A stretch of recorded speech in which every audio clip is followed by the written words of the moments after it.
핫플 2부 출발했습니다. 2부의 첫 번째 코너는 잘 채운 뉴스 정채원입니다. 잘 채운 뉴스의 정채훈 씨 어서 오세요. 오십시오. 네, 반갑습니다. 네, 첫 번째 소식입니다. 북대서양 조약기구 나토 국가들이 국방비를 GDP의 5%까지 올리기로 했다죠? 네, 현지 시간으로 25일에 나토 정상들이 공동 성명을 채택했는데요. 네, 32개 회원국이 2035년까지 국방비를 GDP의 총 5%로 증액하기로 하는 내용입니다. 트럼프 미국 대통령의 강한 요구에 따른 거죠. 네. 네, 그러면서 이런 분위기가 이제 우리나라까지 번질 수 있다는 이야기가 나오고 있는데요.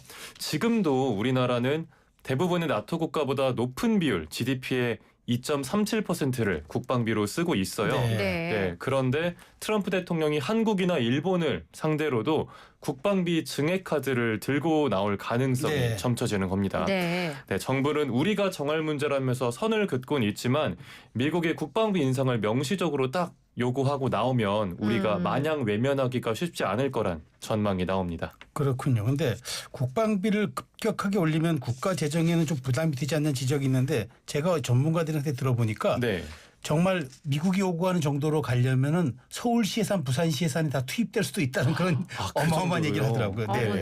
하긴 우리나라가 지금 2.37%면 2배 이상으로 올려야 되는 거잖아요. 실제로 뭐 한국국방연구원의 한 전문가도 그 정부 지출에서 이미 국방비가 큰 비중을 차지하고 있는데 다른 지출을 줄이면서 국방비를 늘린다는 건 우선 정치권도 원하지 않을 거고요. 현실적으로 어렵다고 본다라고 했고요.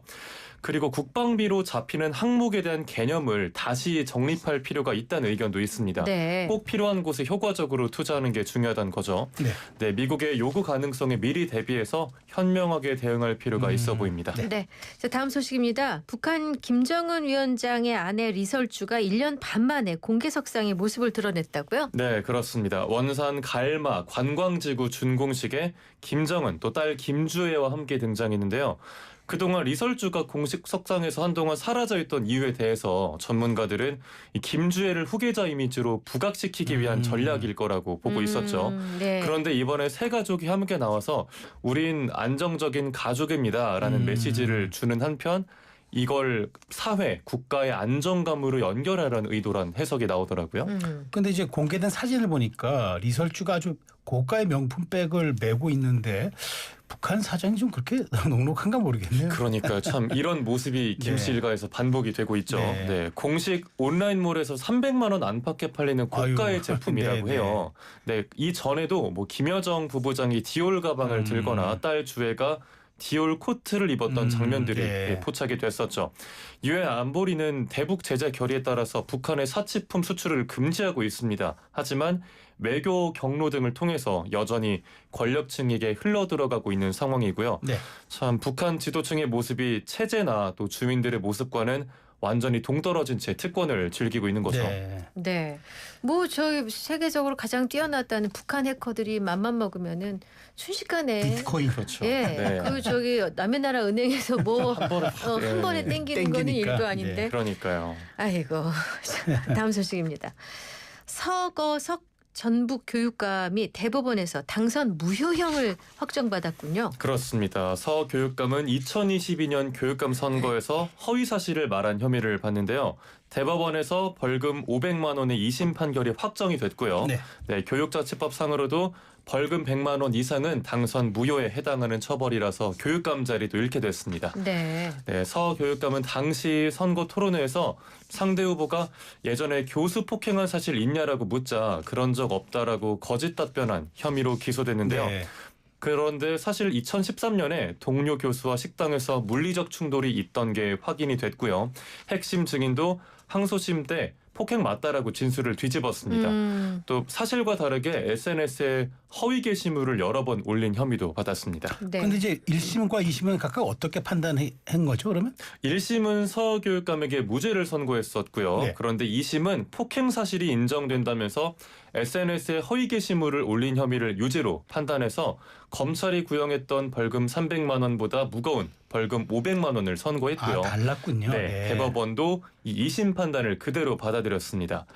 다만 토론회 발언에 대해서는 상대 후보자의 의혹 제기를 부인한 수준이고 적극적인 허위 사실 표명은 아니라면서 무죄로 봤습니다. 검찰과 서교육감 모두 불복했지만 대법원이 기각하면서 판결이 확정됐습니다. 네. 다음 소식입니다. 최순실 씨죠. 개명 전에 네. 최서원 씨가 더불어민주당 안민석 전 의원을 상대로 낸 손해배상 청구 소송에 대해서 대법원 판단이 나왔다고요. 네, 다시 한번 좀 이런 대법원 판단 이야기인데요. 네. 대법원이 안 전 의원의 일부 발언이 명예훼손에 해당한다고 판단했습니다. 그러면서 원소 패소 판결한 2심을 일부 사안에 대해서 뒤집고 파기환송했는데요. 사건 배경과 흐름부터 다시 좀 짚어보겠습니다. 네. 네, 안 전 의원이 지난 2016년부터 2019년까지 10여 차례에 걸쳐서 방송 등에서 최 씨의 해외 은닉재산 규모가 수조 원에 달하고 자금 세탁을 위한 독일 내 유령 회사 페이퍼 컴퍼니가 수백 개 존재한다고 주장한 바 있습니다. 그러자 최 씨가 안 전 의원이 허위 사실을 유포해서 피해를 봤다며 1억 원의 손해배상을 청구하는 소송을 냈었고요. 1심 재판부는 원고 승소로 판결을 했는데 2심 재판부가 이를 뒤집고 원고 패소로 판결했었습니다.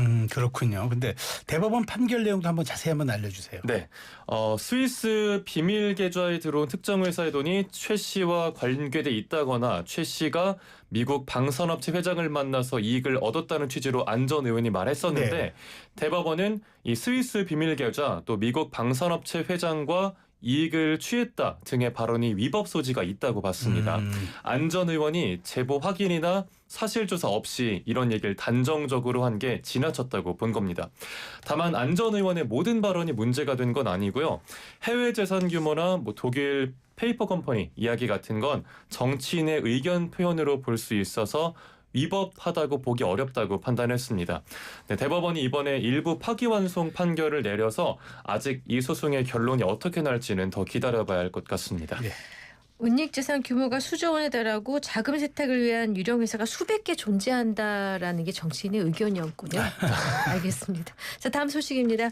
스타벅스가 7년 만에 플라스틱 빨대를 다시 도입했다고요? 네, 스타벅스가 2018년에 국내 식품업계 최초로 종이빨대를 전면 도입했었죠. 그런데 종이빨대가 재활용도 어렵고 또 계속 놔두면 흐물흐물해지는 그렇죠. 데다가 음료 맛이 변한다고 좀 소비자 불만이 많았잖아요. 네. 그리고 이 종이빨대가 친환경이 맞는지를 두고도 여러 논란이 있었습니다. 그러자 스타벅스가 전국 200여 개 매장에 식물성 원료 플라스틱 빨대를 다시 도입한 겁니다. 근데 이제 정부가 이제 우리는 법으로서 그 플라스틱 빨대 사용을 금지하기로 했다가 다시 또 유예를 하는 번복하는 또 사례도 있었잖아요. 맞아요. 네. 그러면서 정부의 좀 섣부른 친환경 정책이 또다시 도마에 오르고 있기도 합니다. 이번 스타벅스 빨대 그 도입을 계기로요. 네. 네, 정부 정책이 일단 이렇게 오락가락 번복이 되면서 당장 종이빨대 생산 업체들은 비상이 그러니까 걸렸습니다. 생산 라인 다 갖춰놨을 텐데. 네, 다 갖춰놨는데 세상에. 이제 좀 납품할 데가 없어진 거죠. 네. 뿐만 아니라 식당 내 종이컵 사용도 원래 금지하기로 했었다가 철회가 됐고요. 네. 생수병 무라벨 의무화도 다시 1년이 유예됐습니다.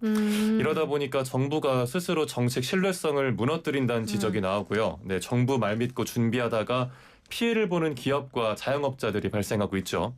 네, 전문가들은 친환경 정책 영향을 제대로 평가한 뒤에 정책 재설계가 필요하다는 입장입니다. 네. 자, 마지막 소식입니다. 강원도 양양의 한 호텔에서 비단뱀이 발견됐어요. 네. 이게 무슨 호텔에서요? 호텔에서 그것도 국제 멸종 위기종인 외래 비단뱀 볼파이톤이 발견됐는데요. 길이가 약 50cm 정도 되는 작은 거군요. 네, 생후 3개월 정도 되는 어린 뱀이었어요. 네. 그런데 호텔 16층 객실 창틀 사이에 숨어있던 걸 소방대원이 신고를 받고 출동해서 포획했습니다. 이 뱀이 아프리카가 원산이고요. 성격이 좀 온순하고 사육이 쉽대요. 네. 그래서 국내에서도 반려동물로 흔히 기르는 종인데 국제적으로는 멸종 위기종으로 지정돼서 보호를 받는 종입니다. 그런데 뱀이 혼자서 엘리베이터 타고 눌러가지고 16층까지 올라갔을 리도 없는데. 그렇죠. 아예 아프리카가 원산이라잖아요. 네. 근데 누가 두고 한 거예요, 그럼 도대체? 참 국립공원 측이 조사를 해보니까 네. 이 뱀이 사람 손에 길러진 흔적이 명확하다고 했고요. 반려동물로 기르던 뱀을 투숙객이 유기한 걸로 추정되고 있습니다. 네. 현재는 국립공원 야생생물 보전원 측이 보호 중이고 이달 말까지 주인이 안 나타나면 지방환경청으로 인계될 예정입니다. 네. 그런데 뭐 뱀뿐만이 아니고 그러니까. 뭐 강아지, 고양이 막 참 반려동물 유기 유기하는 많이 사람 하더라고요. 많잖아요. 네네. 반려동물 기를 땐 생명에 대한 책임감을 반드시 가져야겠고요. 네. 또 반려동물 유기가 동물보호법에 따라서 명백한 범죄 행위라는 점 잊지 말아야겠습니다. 근데 혹시 주인이 그냥 두고 간 게 아니라 못 네. 찾은 거면 어떡하죠? 그러면 그만 그나마 다행이라고 그나마 해야 좀 되나요? 유기한 게 다행이죠. 아니니까. 네. 우리까지 이렇게 홍보를 해주는데 찾겠죠. 찾겠죠? 네, 좀 어. 나타나셨으면 네. 좋겠습니다. 알겠습니다. 네. 자, 오늘 준비된 뉴스 모두 살펴봤고요. 마지막 잘 채운 퀴즈 내주세요. 네, 오늘의 잘 채운 퀴즈입니다. 멸종위기종인 비단뱀이 발견됐다던 강원도 양양에 아주 유명한 산이 하나 있습니다. 정확하게는 속초시와 양양군, 고성군, 인제군에 걸쳐 있고요. 지리산, 덕유산, 한라산, 북한산과 더불어서 우리나라의 5대 명산 하나로 꼽힙니다. 대청봉과 울산바위 등 볼거리가 다양한 이 산의 이름은 무엇일까요? 네. 자, 영양과는 날지 네. 못하는 힌트 요정 어서 오세요. 네. 자, 힌트 드리겠습니다. 이 산의 최고봉은 말씀하신 대로 이제 대청봉입니다. 얼마 전까지 이 산에다가 이제 케이블카를 설치하는 것을 두고 정말 양양군이 사활을 걸다시피 했죠. 맞아요. 성공을 했습니다. 태백산맥에서 가장 높은 산이고요. 남한에서는 넘버 3 한라산, 지리산에 이어서 세 번째입니다. 그러니까 한라산, 지리산 아닙니다. 네. 네. 그리고 이제 40대 이상의 한국 남성들에게는 뭐 저 같은 사람들이죠. 이 산의 대청봉 등반을 한 번쯤은 다 추억이 있어. 성공했던 뭐 힘들었던 추억이 다 있을 겁니다. 채훈 씨 안 가봤죠? 저 아기 때 갔었어요. 그건 가족 사진에만 남아있어요. 남아- 잘 실려서. 대단하네. 부모님이 대단하시죠. 부모님 제 기억은 대단하시네. 없고요. 네. 그리고 이제 올라 대청봉 올라가는 길이 여러 개가 있는데 오색 약수에서도 갈 수 있는 길이 있고요. 네. 아까 뭐 울산바 얘기했잖아요. 그 외에도 권금성, 뭐 공룡능선, 백담사 유명한 국립공원이고 그다음에 가을 단풍 명소로도 아주 유명하죠.